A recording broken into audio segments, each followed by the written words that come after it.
Guys, if you have a classic car, something cool, unusual, and you want me to come out, do an interview with you, especially if you were one owner or your parents owned it, please let me know. Send me an email, go on our website, give me a call, please.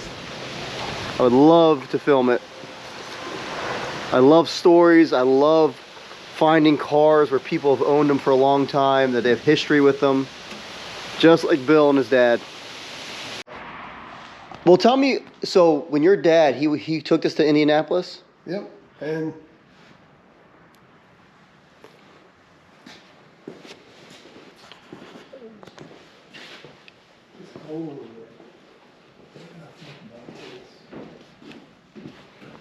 right there. Oh, wow. Number 10, August 3rd through the 6th, 1978. Yep. And they let him drive this on the Indy track? Wow.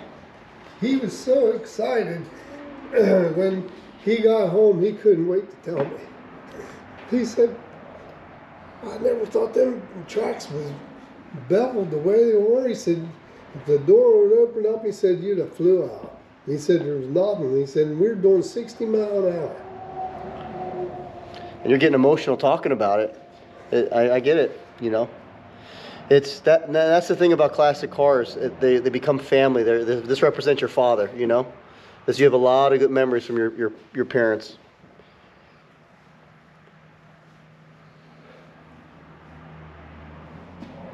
This is more than a car to you. I see that.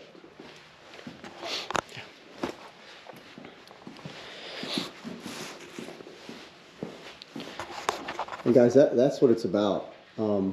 Bill, the owner of this was his dad's car, and that's why when, you know, in the classic car business, it's not just about cars for us. It's about the memories you build with your family. It's about enjoying the vehicle. It becomes part of the family. And Bill, he has had this car all these years, and it means so much to him and his family. So I get it, buddy, and I totally understand. You know, I appreciate your emotion in it. I appreciate you having the feelings for it, because people nowadays, they don't have the emotional attachment to vehicles. They don't have, it's just a car to them, right? When you get in this, it's a driving experience. When I first got here, you told me the story about you going up the mountain, drive through hell and it getting stuck. But that's why you love this car, because you have a relationship with it, as opposed to just get in a car and go. You know, you have memories with this car. You have memories of your parents. You know, it's a special car. Well, you know, I grew up, never wanted it, never wanted to drive it.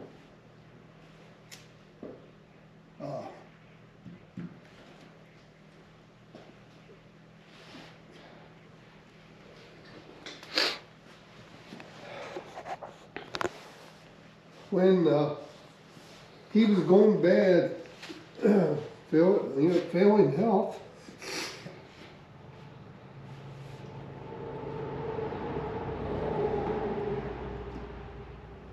and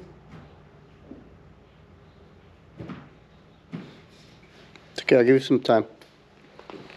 Take your time, but this is important. well, I never wanted the car.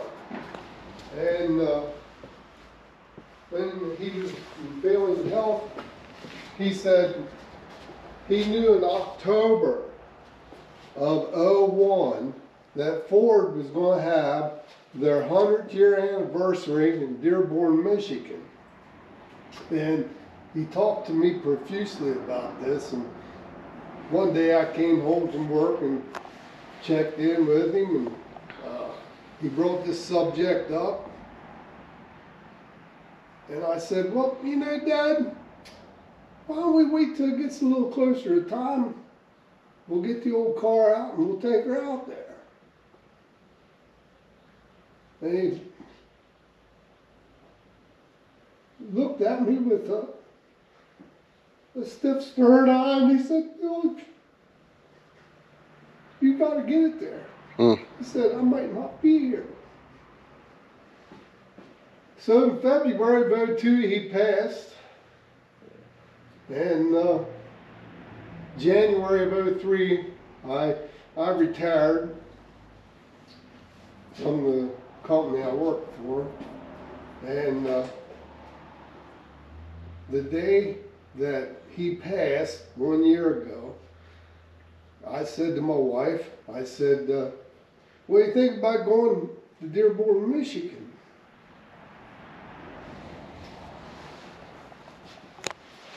And of course, first thing out of her mouth was, "Will you take in the old car?" And I said, "Yep." "Oh, is it ready? Can we drive it? Yeah, what are you gonna do?" I said, "Well, today," I said, "I will put this thing on the lift and I'll see what I can do." So my adventure started. And That was what, 2003? it was 2003, February 2003, and I had multiple people would check in. The engine was out, the transmission was out, the rear was out, and I did all this work, and I had the engine at the machine shop, and my cousin stopped in May, Memorial Day, and he said, "Do you think you're going to make it to Dearborn, Michigan?" And I said, "As sure as God made little green apples," I said, "this car's going to be there." You better believe it. So I ended up at the Ford show at the beginning of June. That was the test to driving it. And that following Monday, we left at 5 a.m. in the morning and drove the whole way to Dearborn, Michigan in one day.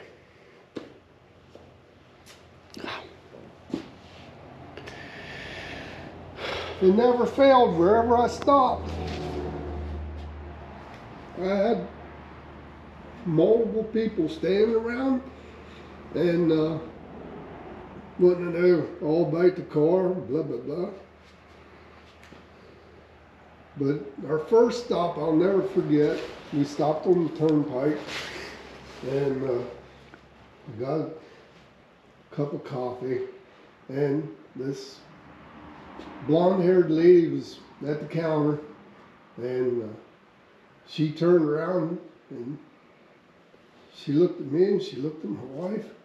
And she goes, "Oh, you're the two that's driving that big, beautiful blue car." She goes, "You look good in it." Never forgot it. No.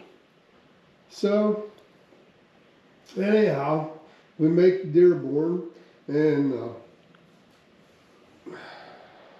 we got the car in.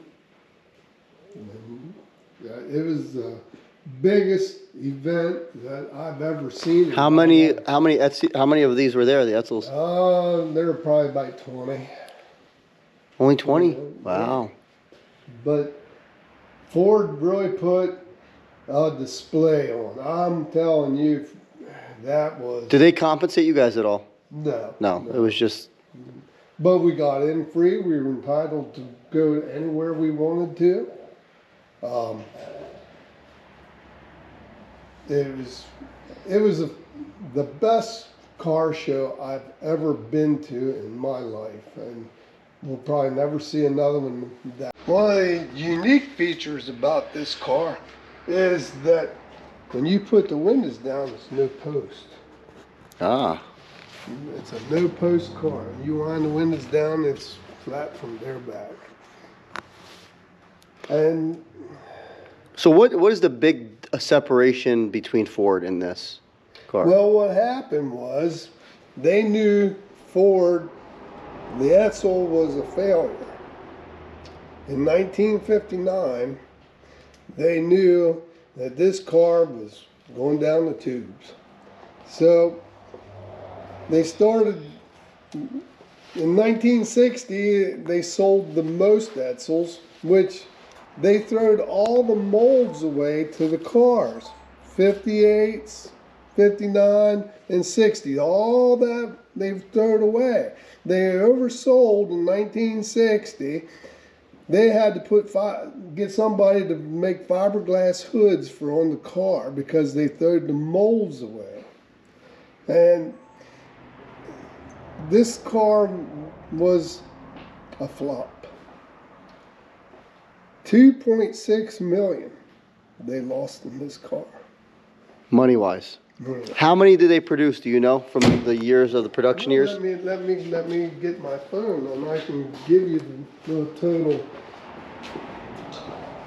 The unique cars that, as I started with the 4 models, then they made 3 station wagons. Okay, they did the Roundup, that's the cheapest. They did the Villager. And then they did the Bermuda, which was the elegant. It had wood siding on it. Oh, wow. It is a beautiful car. This car is gorgeous, though. I mean, the body This is all original. Very futuristic looking for the year. To me, I don't know, to me it looks like, you know how like the 57 Bel Airs, how they got that back wing? Yep. To me, this is very similar, but if anything, I think this one's a little bit prettier, if I gotta be honest with you. That's kind of what a lot of people... Like this in here, I love the way, it's got a, what is the look up there they were going for, a spaceship type look. Does that make sense? Well, I felt that way about Chrysler products and Buicks and Plymouth. They had big wings on. I don't mean ugly. I mean, to me, it looks like a futuristic, beautiful lines. It looks real good. I like the way this looks. Process of rebuilding this thing, and several times at the dinner table, I'd say to my wife, I said, I don't know why I'm sticking all this money in this car. Because I said, we're going to make one trip, and then when we get home, we're going to clean her out and put the for sale sign on it.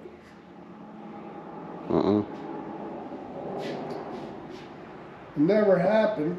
So the reason why you see it here today is because of my trip from hell on Saturday. It was the big test because a wrist pin bushing went out, and I wasn't sure if it was the wrist pin bushing in the piston or if it was a rod bearing. So I tore this thing apart, and as they say, you open up a can of worms, you don't know how big they are and how many you're going to get. Well, it ended up at the machine shop again. But you don't have plans to sell the car? Nope. No. Are you going to pass this down? Yep. This is a one-owner car. Yeah, sure. What do you think, not including the money you put into it, but what do you think this car is worth? Well, about $18,000. 18. But to you, it's worth, there's no number on it. You can't put a number on it. Well, you can put a number on it, but whether you get it, I mean, yeah. I belong to the Edsel Forum. I belong to 3 Edsel clubs. And if somebody said, Bill, I want to be the Godfather, make you an offer you can't refuse, would you? Would you? No. Or there's no number that can buy it?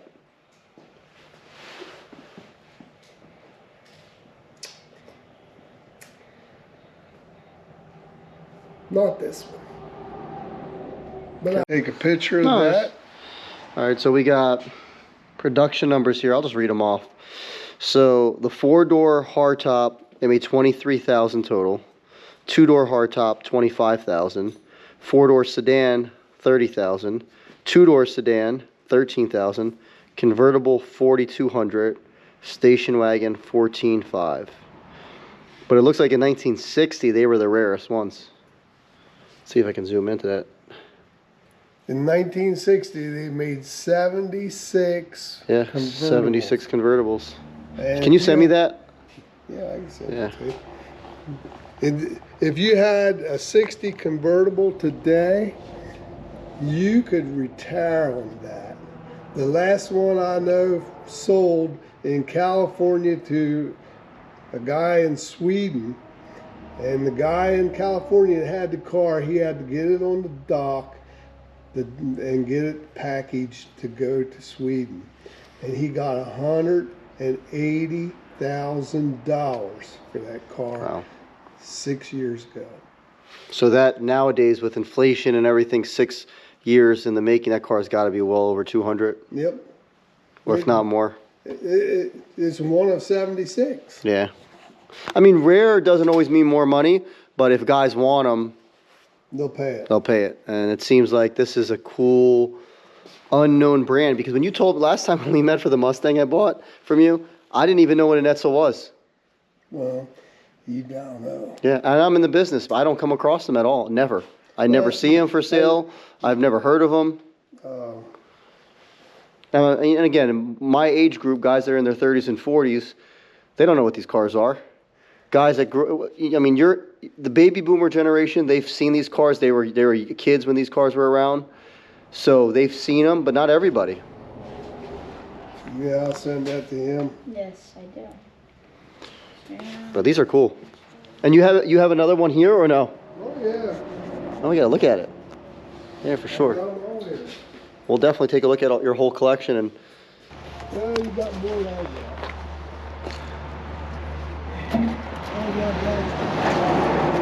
Here's the one I've been working on. This is the one I've been working on. See what I have. Ooh, I like this one. This reminds me of the Batmobile. Oh yeah. It's got nice body lines. And what year is this one? 58. 58. This is. So you have all of them. I had all of them. Oh, but Now I got two 58s and a 59.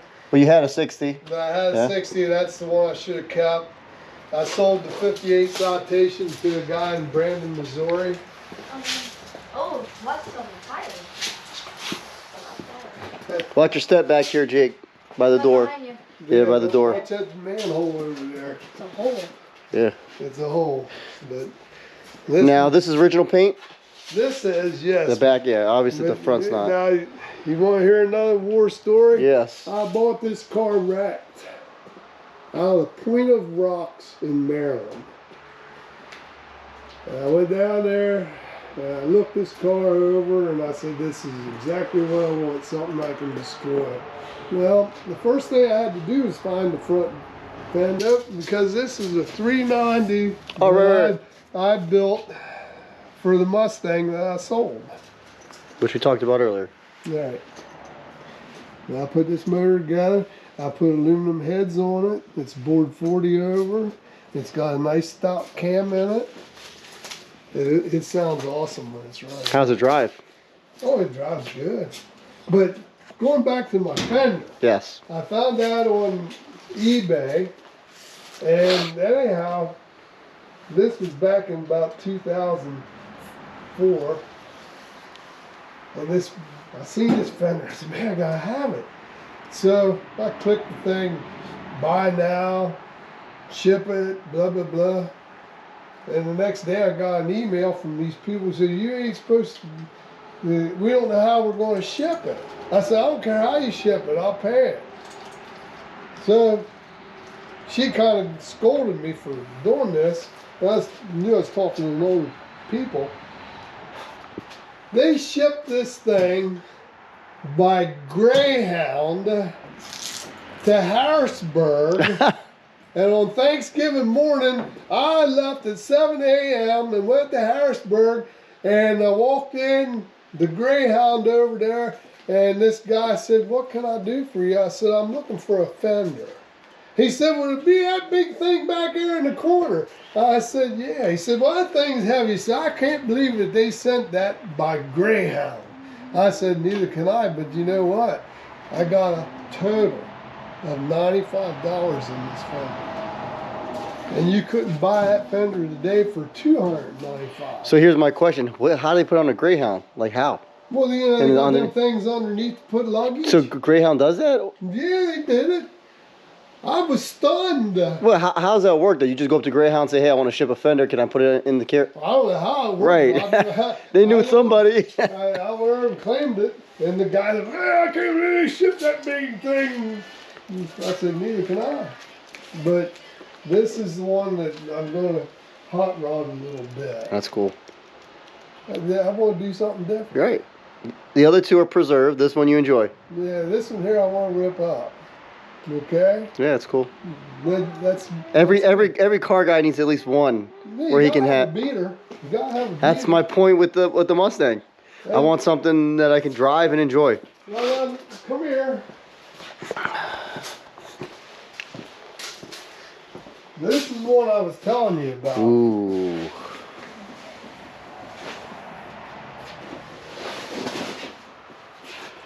It's got a hell of a carburetor on it. I see that. What's my freeze out? But I guess I'll find it. Because I had this one running, and then I drained the water out of the block because down here we don't have heat. But this has got a dual feed Holly on it. Air gap, intake. This thing.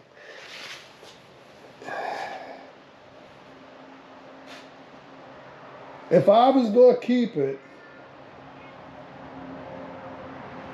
I think what I would do, I would tear the bottom end apart and put heavier rods in it. This thing is for the track. This is... How many horsepower do you think? I'm guessing 330. This thing is awesome. And I said, man, I can't. This big dual feed. Oh my God, look at the size of that thing.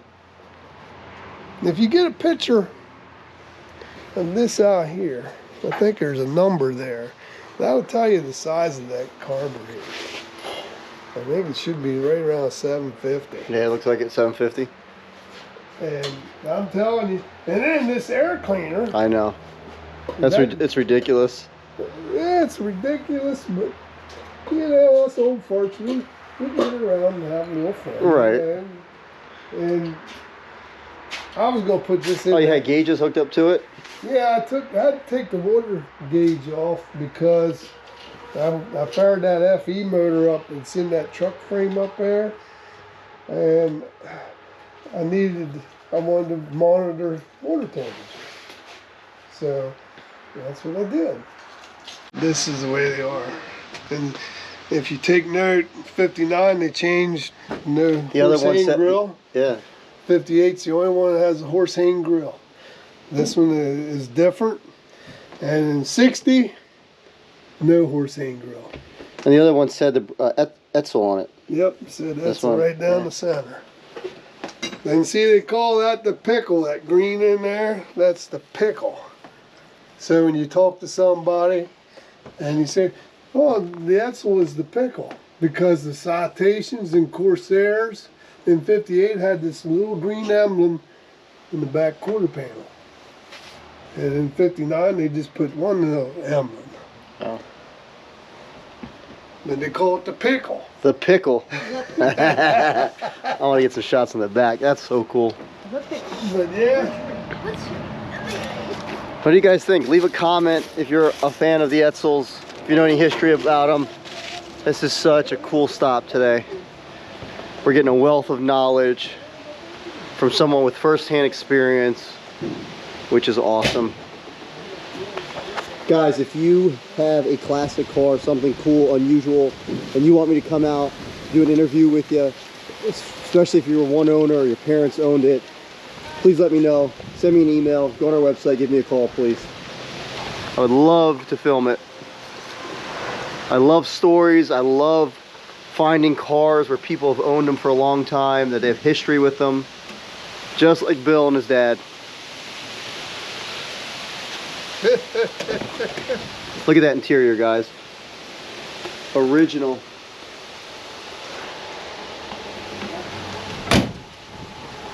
Cool.